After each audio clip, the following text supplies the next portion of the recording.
May gusto na namang sumikat. Ayan, nandito. Ayan, yung babaeng yan. Nagpapakalat na naman ng fake news. Nagpapaniwala na naman sa sinasabi ng isang vlogger. At ang mas malala dito ay pinagkakalat na naman niya yung sinabi nung isang kasamahan niyang gonggong.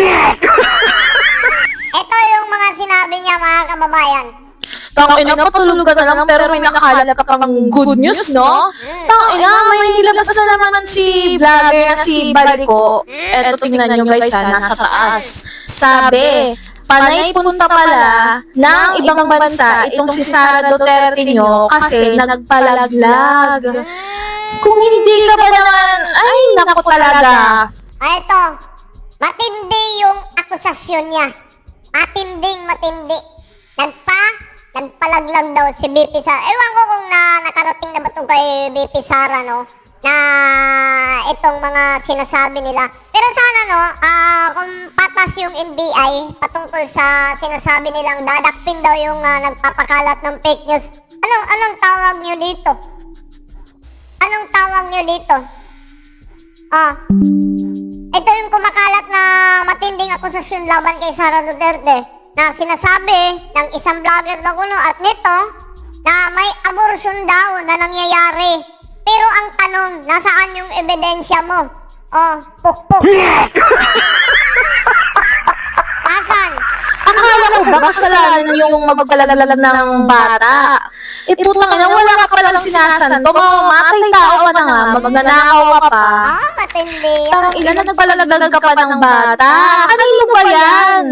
Ayan, yan yung kaibahan ng mga DDS vlogger at saka mga bagang vloggers.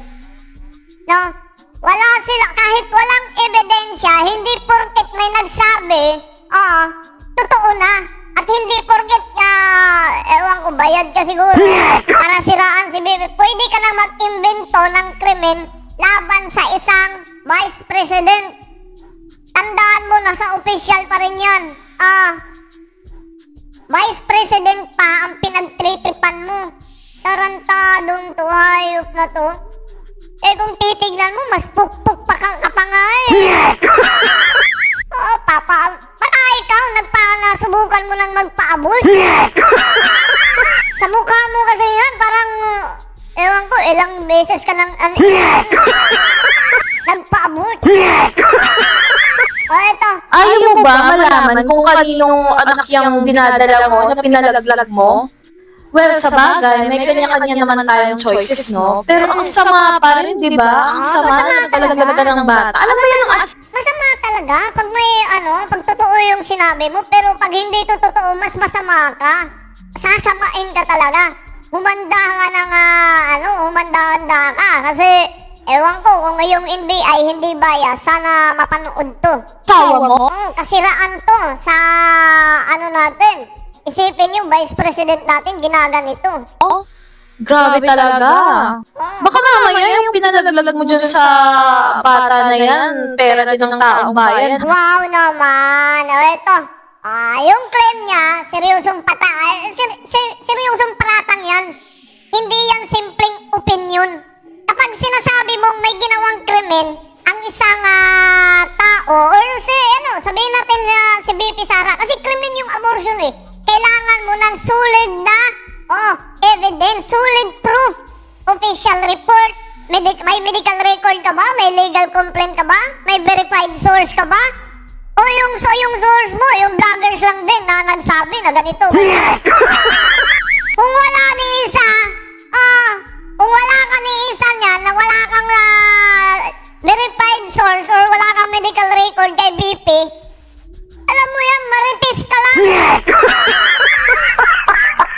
Naninira ka lang. Hindi korte ang Facebook, tarantada kang babaeng pukpuk ka din. Hindi ebidensya yung sabi-sabi, lalo na yung sabi-sabi ng kasama mong katulad mong bangag.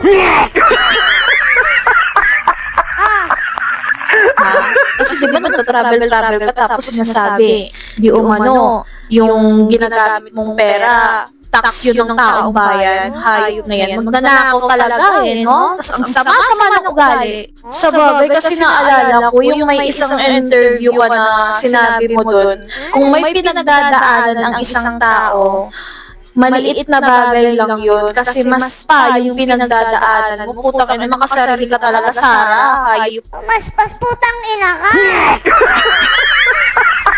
Wala kang ebidensya.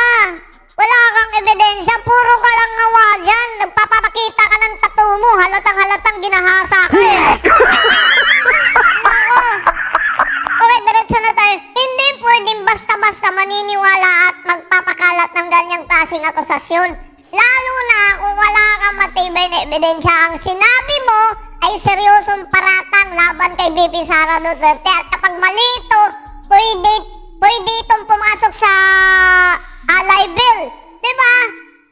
Or sa libel na sa ilalim ng batas ng Pilipinas.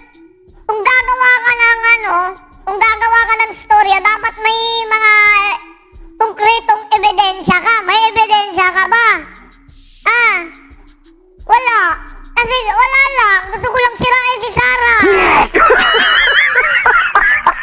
Yung sinabi niyong nagpalaglag si Sara Duterte, saan yung ebidensya? Screenshot, medical record, o ano pa?